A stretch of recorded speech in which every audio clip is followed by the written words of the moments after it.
Então, o que seria o neoliberalismo?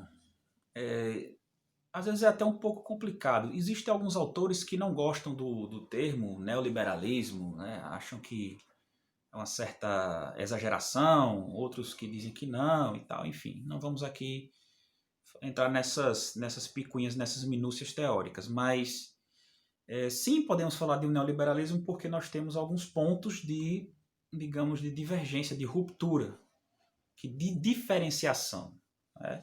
Ou seja, quando o liberalismo nasce, ele nasce em defesa do Estado. Ou seja, a transição de um Estado monárquico para um Estado republicano. Obviamente, essa passagem era em benefício da defesa da existência da propriedade privada. E, obviamente, muita gente às vezes gosta, não esquece, gosta de esquecer de contar que todo o processo de industrialização das grandes nações, estou falando de Inglaterra, que foi, digamos, a grande precursora disso aí, mas posteriormente Estados Unidos, que se tornaria ainda é a grande potência, digamos, o modelo capitalista estadunidense, as grandes empresas, o grupo empresarial forte, ele nasce com total auxílio, apoio do Estado. Não havia como você realizar a transição sem que vai todo mundo empreender do nada. Não, na verdade, aí onde eu coloco, retorno à ideologia do modelo liberal, a falácia do modelo neoliberal, no caso. Então, o desenvolvimento industrial das grandes potências se dá pela expoliação, obviamente. Então, quando contamos a história da colonização das Américas, da África, da Ásia, no caso do Brasil, a gente esquece que esse processo de colonização é um processo de expoliação, um processo de acumulação de riqueza por parte dessas potências, que, obviamente, ao angariar, ao concentrar esse enorme montante de riqueza, de quantidade de riquezas, de bens materiais, eles conseguem realizar essa transição para esse novo modelo produtivo que é o capitalismo. Obviamente, toda a base industrial dessas grandes potências foram forjadas com o auxílio de o que hoje nós chamamos de o Estado, o dinheiro público, enfim, financiamento público. Não foi outra coisa. Então, quando a gente pensa o liberalismo, estamos falando de um desenvolvimento de uma classe social, ou seja, a burguesia, financiada com dinheiro público, com dinheiro do Estado, dinheiro estatal. O cara do interesse, o Estado burguês, ele nasce com esse propósito, com esse objetivo. No caso do neoliberalismo, não. E outra coisa que nós temos que diferenciar também é que o capitalismo ele é um modelo único, eu gosto de até colocar aspas, único, mas ele se manifesta de formas diferentes. No caso, por exemplo, em países como o Brasil, a forma como o capitalismo ele se desenvolve é o que a escola cepalina vai chamar de capitalismo periférico. Então, a forma como o neoliberalismo vai se desenvolver em países como o Brasil, como o nosso, é diferente da forma como o capitalismo se desenvolve na Noruega, ou na Itália, ou Estados Unidos, enfim. São mecanismos muito parecidos, até iguais, mas a forma como esses, digamos, as implementações dessas políticas ou dessas reformulações dos modelos econômicos dentro do próprio capitalismo, a forma como isso vai incidir, ou seja, as consequências dessas dinâmicas em países como o Brasil, elas são muito mais fortes, elas são sentidas de forma muito mais violentas, mais abruptas. Então, quando a gente fala de modelos neoliberais, no caso específico do Brasil, nós temos que pensar que, por exemplo, as pessoas que hoje defendem, que se auto-intitulam liberais, ou seja, defendem o mercado livre contra esse Estado inchado, corrupto e tal, não sei o quê, elas se propõem contra a política. Eles se propõem apartidários, apolíticos. Então, a nova forma de fazer política é ser apolítico, não essa velha política, abandonar a velha política, que não deixa de ser a mesma coisa.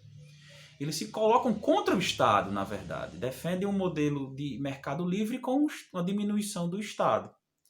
E um país como o Brasil, em que nós não temos um pátio industrial tão forte quanto os Estados Unidos, ou China, ou França, enfim, é muito difícil você desenvolver competitividade com essas outras nações se você não tem financiamento público, que todas essas nações fizeram.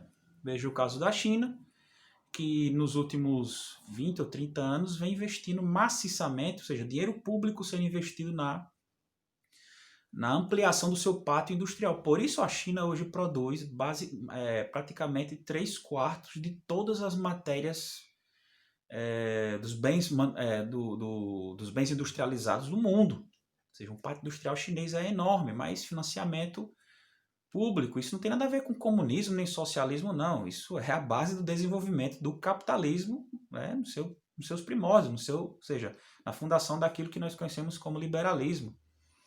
E aí esses são os novos mecanismos ideológicos, ou seja, dissociar a história da formação do modelo capitalista, atribuindo a ele o que eles gostam de chamar de isso é comunismo, socialismo, isso é um modelo ideológico, que é diferente então do modelo ideológico liberal. Outra modalidade interessante do neoliberalismo é que há um agente ultraconservador. Então, ao contrário do liberalismo que fez essa passagem, realizou essa ruptura através de guerras, revoluções, o que hoje essas pessoas chamam de vagabundos, porque toda transformação, ruptura institucional, social, ela é conflituosa, faz parte. O neoliberalismo hoje, ele se agarra às instituições mais arcaicas das nossas sociedades. Então ele se apoia em valores ultranacionalistas, valores religiosos, ele tenta incrementar o seu poder político através dessas forças conservadoras que estão pairando na sociedade. Ou seja, são os núcleos religiosos mais conservadores que estão, aos poucos, adentrando na sociedade. O que mostra também uma contradição ao princípio, talvez o princípio mais fundamental do liberalismo, que é a separação entre igreja e Estado. Crença individual não pode se misturar com práticas coletivas, com modelos institucionais. Porque uma coisa é quando a instituição pensa, age, outra coisa é quando o indivíduo age e pensa. São coisas diferentes, são coisas que devem ser dissociadas, porque interesses individuais, isso é o modelo liberal de pensamento, interesses individuais devem ser dissociados dos interesses coletivos. Os interesses coletivos estão acima dos interesses individuais. E o que nós temos hoje no modelo neoliberal é interesses individuais, ou seja, crenças religiosas, interferindo constantemente em decisões coletivas. Então essa é a outra diferença. Então, ataque ao Estado, associação com valores conservadores, repressão aos movimentos sociais, a tudo aquilo que é transformador, progressivo, porque se você pensar, é interessante pensar, existe uma vertente também que pensa o neoliberalismo como sendo anticapitalista, porque o que é a globalização, o capitalismo afinal, até então? Era a derrubada de barreiras, né, e que todos os seres humanos no mundo todo pudessem negociar livremente. E o que você tem, por exemplo, Donald Trump interferindo o tempo todo, regulamentando o tempo todo, criando barreiras alfandegárias a importações de produtos chineses, ou enfim.